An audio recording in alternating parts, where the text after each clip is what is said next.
Então tá. Aquele, pois, que violar um destes mandamentos, posto que dos menores, e assim ensinar os homens, será considerado mínimo no reino dos céus. Aquele, porém, que os observar e ensinar, esse será considerado grande no reino dos céus. Então, isso aqui eu descobri quando estava fazendo minha leitura devocional, aquela leitura que você faz todo dia da Bíblia. Está cheio, meus irmãos. A Escritura está cheio de instruções para o mestre, para a gente que trabalha ensinando as Escrituras. Então, vamos falar esse primeiro e depois talvez eu vou fazer mais um lá no livro de Esdras. Mas vamos aqui. Estamos entre os discursos proferidos por Jesus Cristo no chamado Sermão do Monte. Então, isso aqui é uma característica de uma exposição. Quando você vai fazer uma exposição, das Escrituras, você vai situá-la. Onde que esse texto está inserido?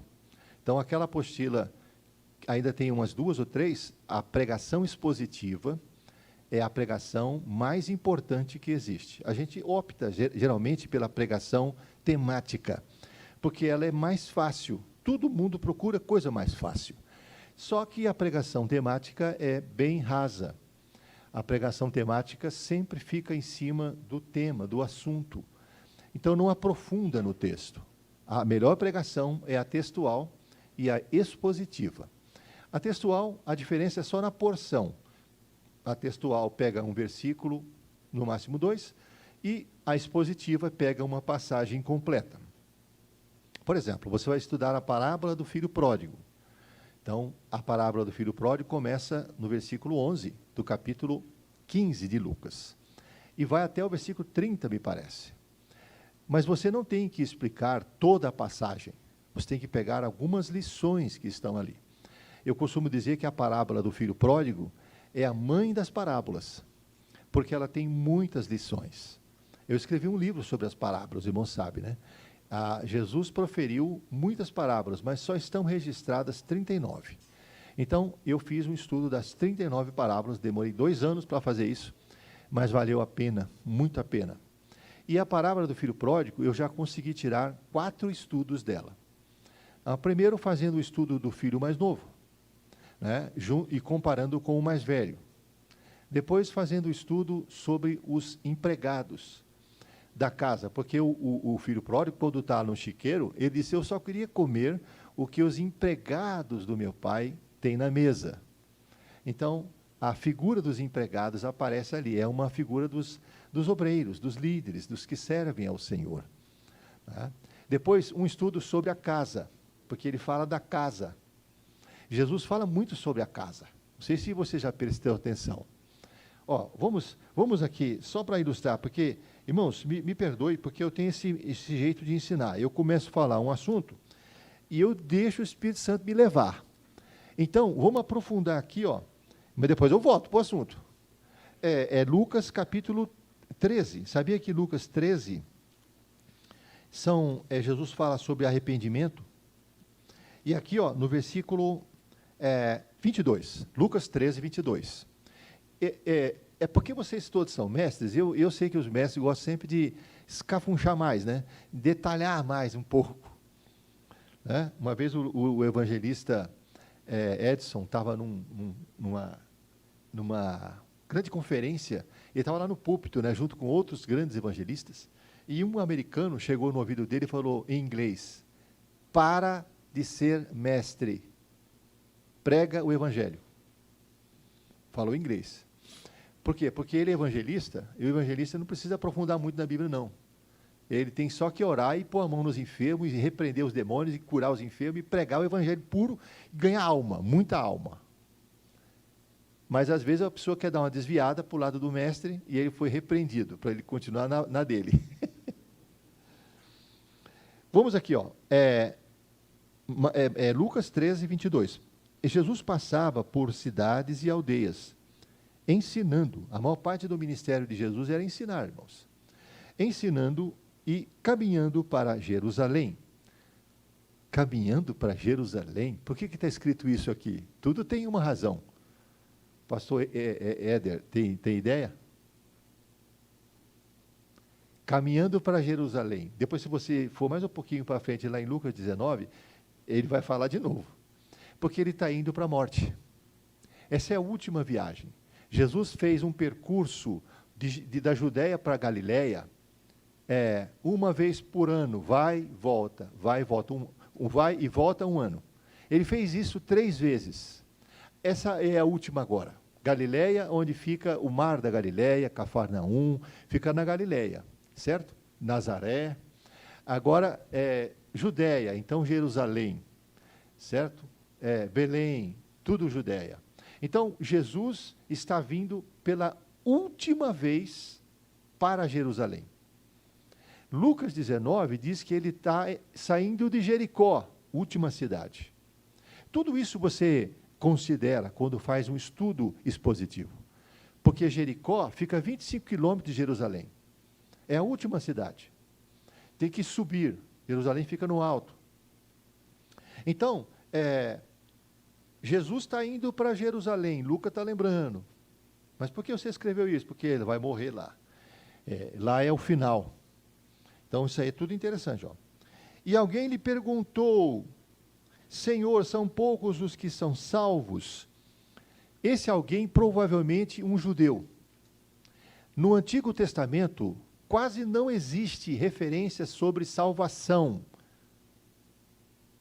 vida eterna. Salvação normalmente é livramento, é socorro, ganhar guerra, ter vitória. Existe referências sobre salvação, vida eterna? Existe. Poucos. Como eu falei para vocês, aquele livro, Sã Doutrina, volume 3, Pecado e Salvação, vocês precisam adquirir aquilo. Por que estou falando isso? Por causa da salvação. Pode perder a salvação? É difícil. Há um risco, a Bíblia mostra isso. E a salvação de criança? E a salvação no Antigo Testamento, como era? Como você responde isso? Porque só existe um Salvador. Não tem dois. Como os santos do Antigo Testamento foram salvos? Se Jesus não tinha morrido. Por que Jesus disse para Pedro, quando você se converter, apacenta os teus irmãos? Como assim? Por que Pedro não tinha se convertido? Porque Jesus não tinha morrido. Porque a salvação não tinha sido processada. O cordeiro não tinha sido morto. Porque depois da ressurreição, Jesus aparece para os discípulos e faz assim, ó. Receba o Espírito Santo. Ele dá uma amostra grátis para ele, porque o Espírito Santo não tinha sido dado. É ele que convence do pecado, da justiça, do juízo. Então, esses assuntos estão lá. Ainda tem mais 2. Eu, se fosse você, não ficava de fora. Porque você precisa responder esse negócio que fala sobre predestinação. O que é predestinação? Para nós, predestinação é uma referência à presciência de Deus. Deus nunca vai mandar ninguém para o inferno. Isso é heresia. Deus não escolhe uns para ir para o céu e outros para ir para o inferno. Isso é heresia. Porque os calvinistas extremados acreditam nisso. Mas nós não acreditamos nisso porque Deus não seria todo amor se ele escolhesse um para o céu e outro para o inferno. Jamais Deus faria isso. Então, quando fala de predestinação, está falando de presciência. Está falando de conhecer de antemão. Deus sabe quem vai receber o convite da salvação e Deus sabe quem não vai receber. Tá certo? Então, esse assunto é explicado lá, nessa parte. Então, ele pergunta, olha a pergunta, quem vai ser salvo? Isso é um assunto importantíssimo. A salvação. Agora, olha a resposta de Jesus. Jesus dá uma resposta fazendo uma pergunta também, uma afirmação. Verso 24. Jesus respondeu, esforcem-se por entrar pela porta estreita, pois eu afirmo a vocês que muitos procurarão entrar e não conseguirão. Mas olha o 25. Quando o dono da casa, então tem uma casa, se tiver levantado e fechado a porta, então ele vai fechar a porta de uma casa. Nós falamos do filho pródigo, que o filho pródigo queria voltar para casa.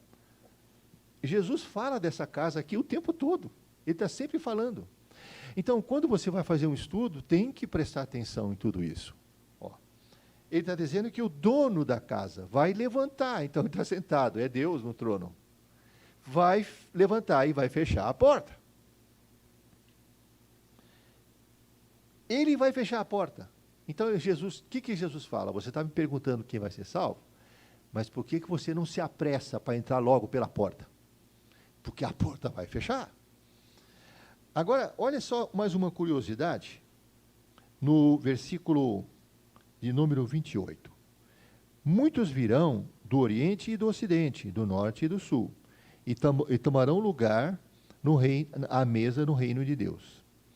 Tomar lugar numa mesa, num banquete. Num outro texto, ele vai nomear as pessoas que estão sentadas a essa mesa. Abraão, Isaque e Jacó. O que quer dizer isso? Que a gente vai manter nossa identidade. O que quer dizer isso? Você vai ser você. O teu corpo vai ser esse corpo aí, com essa aparência, porém transformado, com uma capacidade gloriosa. Tá certo? Quem está careca vai voltar tudinho a cabeleira. O topete vai ser bonito. Quem está com a boca despovoada vai voltar os dentes tudinho. Quem está faltando um dedo, vai voltar o dedo. Quem é feio vai continuar feio, mano, não vai ter jeito. Isso aí não. Mas é brincadeirinha, não tem nenhum feio, nenhum, tudo bonitinho. Quero ver o menino ser feio para a mãe, né? É que eu lembrei agora um negócio que eu vi engraçado, né? Um ET falou para a mãe: mãe, eu acho que eu estou muito feia. O que a senhora diz? A mãe disse: você tem razão. Bem, meus irmãos, então existe uma casa. Essa casa representa o reino de Deus. Provavelmente é uma referência ao reino de Deus. E Deus vai fechar essa porta. Então, muito importante, voltamos agora para o nosso estudo na introdução. Estamos entre os discursos proferidos por Jesus Cristo no Sermão do Monte. O Sermão do Monte começa no capítulo 5. Vai do capítulo 5, 6 e o 7. Ele tem mais ou menos 22 ou 25 pequenos discursos. São pequenos discursos. Sabe? Eu gostaria muito de lançar um livro com esse tipo, com esse título, Sermão do Monte. Aí o que eu vou fazer? Analisar todos os sermões, são pequeninos sermões, pequeninos discursos. Existe desdobramento, existem textos correlacionados. Por exemplo, no livro de Lucas, ele fala de 4 bem-aventuranças. Mas no Sermão do Monte são 8. São 8 de Mateus. Mas de Lucas é 4. Só que Lucas coloca uma bem-aventurança e um ai. Bem-aventurado os pobres. Não, bem-aventurados que choram. Aí depois vem o ai. Então ele vai... É diferente. Não sei se vocês já viram isso. Então isso aí tudo são curiosidades. Então no Sermão do Monte começa no capítulo 5. Onde que Jesus está, irmãos? Ele está na região de Cafarnaum. Ali perto do Mar da Galileia. O Mar da Galileia não é um mar, é um lago de água doce que tem 22 quilômetros de uma margem à outra e 12 de uma a outra. Ele é um retângulo. Tá? Tem 44 metros de profundidade a parte mais funda. Quando a gente vai para o Mar para Israel, tem um tour, né? Que você está no pacote. Aí o navio vai até o meio do lago e aí você faz um culto ali. A única coisa que você não pode fazer é andar sobre as águas, porque o seguro não cobre essa parte. Aí eles pediram para deixar para lá essa parte de andar em cima da água, né? Mas o peixinho que tem lá, aí você vai comer, que na verdade é uma tilápia. Quando está indo para o restaurante, porque depois do passeio, de manhã, já é hora do almoço. Aí o rapaz fica falando no microfone: quantos vão querer filé? Levanta a mão. E os que querem o peixe inteiro. Aí os esganados, os zoiudos, eu quero inteiro. Só que a metade do peixe é a cabeça. Então, já estou dando a dica. Fala o filé, porque você vai se dar bem. Na minha turma, 2 falou filé. Um foi eu. E o outro foi não sei mais quem. Aí, quando chegou a hora o cabeção, olha o tamanho do peixe. A metade é a cabeça. Ó, já mudei o assunto. Mas tudo bem, Jesus está no Sermão do Monte. Se você observar, Mateus capítulo 5, versículo 2, ele está sentado, ele não está pregando. Jesus era mestre, irmãos. Você não vai ver pregações eloquentes de Jesus. Você vai ver Jesus ensinando. Ensinando. Ok, depois de ilustrar princípios relacionados ao reino de Deus, por meio das bem-aventuranças, e de comparar seus seguidores com o sal da terra e a luz do mundo, o mestre declara não ter vindo para revogar a lei, mas cumpri-la. Em seguida, adverte seus discípulos quando relaciona a postura de duas pessoas em relação à lei. A primeira fala dos que violam algum mandamento e ensinam isso aos outros. E a segunda, dos que observam e ensinam corretamente a lei de Deus. Então, vamos ver essas duas posturas quando a gente faz isso em algum momento. Violar a lei e ensinar isso aos outros é a primeira postura combatida pelo mestre. Jesus adverte do seguinte: aquele, pois, que violar um destes mandamentos, posto que dos menores, e assim ensinar os homens, será considerado mínimo no reino dos céus. Eu acho que ele até facilitou bem aqui, né? Se eu fosse eu ia falar, esse será decapitado. Né? Alguém falou assim: pastor, eu não estou muito preocupado de ser grande lá no céu, não, eu quero estar lá. Nem que o anjo me dá um paninho para eu ficar limpando o altar de bronze do Pai, dando uma lisada, sabe, no altar. Eu disse: toma jeito, rapaz, eu quero estar lá no meio de todo mundo. Mas aqui ele está falando de algum tipo de juízo. Ó, vejamos como esse trecho foi traduzido pela Almeida Revista e Corrigida, que é essa sigla aí. Qualquer, pois, que violar um destes menores mandamentos e assim ensinar aos homens, será chamado o menor no reino dos céus. Outras traduções verteram o verbo violar por desrespeitar. Olha as siglas, né? Esse NAA, essa é uma tradução nova, que é a Nova Almeida Atualizada. Agora a Sociedade Bíblica está usando mais essa. Quebrar, essa é uma tradução inglesa. Desobedecer, então vem a nova tradução na linguagem de hoje, a NVI, e a nova versão transformadora. Desobedecer. Então, a maioria delas optou pelo verbo desobedecer. Mas no original grego, o verbo é luo, que quer dizer anular. Como é que você consegue fazer um estudo no grego? Tem um dicionário chamado Dicionário Vini. Você conhece? Conhece. Da CPAD. Meus irmãos, pensa num dicionário maravilhoso. A metade do dicionário é hebraico e a outra metade é grego. Então, as principais palavras da Bíblia estão nele. As principais: salvação, perdão, amor, homem, vida eterna. Enfim, as palavras mais importantes estão lá. Aparece primeiro a palavra, o texto hebraico, mas, por exemplo, transliterado, que é a forma que você pode ler, certo? Aparece o original dentro do parênteses e a forma transliterada, que é aquela que você fala, igual eu estou falando aqui, ó, certo? E depois vem, então, a tradução em português. Aí a raiz da palavra, o significado, a aplicação. Se você puder, compra esse dicionário da CPAD, Dicionário Vini. Você vai amar. A segunda parte, então, é grego, vai pegar todo o Novo Testamento. Então, descobri, é o verbo luo. Mas se você quiser um outro dicionário, tem também um dicionário da Sociedade Bíblica do Brasil, que é um léxico grego-português do Novo Testamento. Isso é muito bom. Outro livro que você precisava ter é Novo Testamento Interlinear. Os 14 tem também, né? É um azulzinho. Ele tem o original grego do Novo Testamento. E o mais interessante é que o grego é bem parecido com o português, irmãos. Não é difícil. O A é alfa, o B é beta. Aí o C já não tem, já vai logo para o G. Alfa, beta, gama. Delta. Ó. Epsilon. Mas é equivalente, ó. O delta é D. O epsilon, E, mas um E com acento agudo. Depois tem o eta, com acento chapeuzinho. Em vez de eles colocar com acento, eles vão colocando outras letras. O O tem o ômicron e o ômega. Tudo vai depender da acentuação. A língua grega é mais fácil de estudar do que a hebraica. Não sei, o pastor, eu estudei hebraico um semestre, mas o grego, um ano, aí eu amo o grego. Então, não sou expert, sabe, irmãos, mas consigo ler alguma coisinha.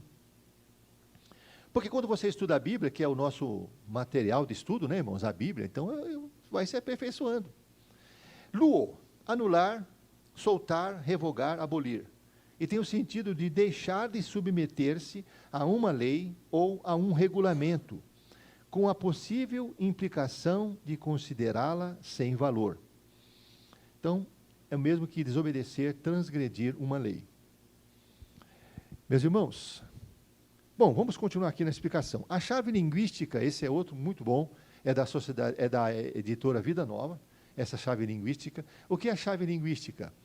É o seguinte, são especialistas em hebraico que facilitam o trabalho da gente. Então, eles pegam a palavra no original e trazem ela para nós no sentido correto, no tempo correto. Por exemplo, quando você lê a palavra assim, enchei-vos do Espírito, Efésios 5:18. A palavra grega para enchei-vos é plerouste, plerouste, plerouste. Aí, lá ele explica assim, ó, plerouste está conjugado no tempo imperativo, presente, passivo. Eles escrevem isso. O que quer dizer imperativo? Ordem. É uma ordem. Então, encher do Espírito é uma ordem, não tem opção. O que quer dizer presente? Em todo o tempo. E o que quer dizer passivo? Deixar ser controlado, ser cheio. O passivo que chamou a minha atenção. Porque o Espírito Santo, irmãos, é o mais paciente da Trindade. Não vai encontrar a ira do Espírito Santo. Não vai encontrar nunca. Esse aí está naquele material, o primeiro, o Sã Doutrina, volume 1, que é a teologia de Deus, volume 2. A teologia de Deus e de Cristo é o volume 1, a teologia do Espírito Santo, volume 2, e as Escrituras. Não tem parte alguma. O Espírito Santo é o mais tolerante, é o mais manso, é o mais calmo. Sabe, pecou contra Deus, veio Jesus. Pecou contra Jesus, veio o Espírito Santo. Pecou contra o Espírito, já era, não veio mais ninguém, deixa quieto, está perdido.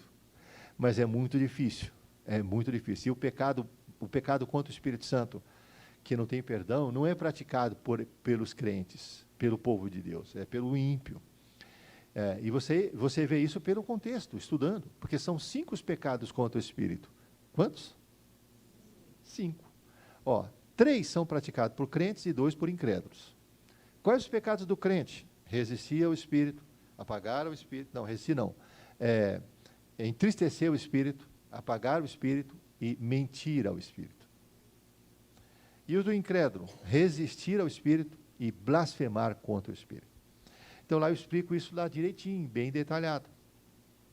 Então o Espírito Santo, irmãos, ele é muito paciente, por isso que ele fala assim, o que eu sussurro no teu ouvido, ele vai falar bem calmo, não vai falar gritando. Ele disse, você vai falar dos telhados. Por isso que a gente precisa ter um tempo de oração. Sabe?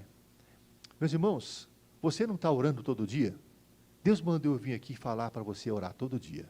Ele quer falar com você. Leia a palavra dele. Leia a palavra dele todos os dias. Pare de dar desculpa. Quem diz que não tem tempo para orar, está perdendo tempo. Porque um minuto depois da morte, só 1 minuto, vai se arrepender de muita coisa. Nós não estamos aqui para construir, não estamos aqui para ter diploma, isso aí tudo são coisas que Deus dá para nós, mas não existimos por causa disso. Nós existimos por causa dele, para cumprir a sua vontade, o seu propósito, viver os seus sonhos profundamente. A vida continua. A Bíblia ensina que a morte não é não existir, é outra forma de existência. Continua a existência, certo? Então, aqui nós temos uma atribuição temporária. Vamos aproveitar o tempo para conhecer mais o Senhor, para aprender mais dele. Amém?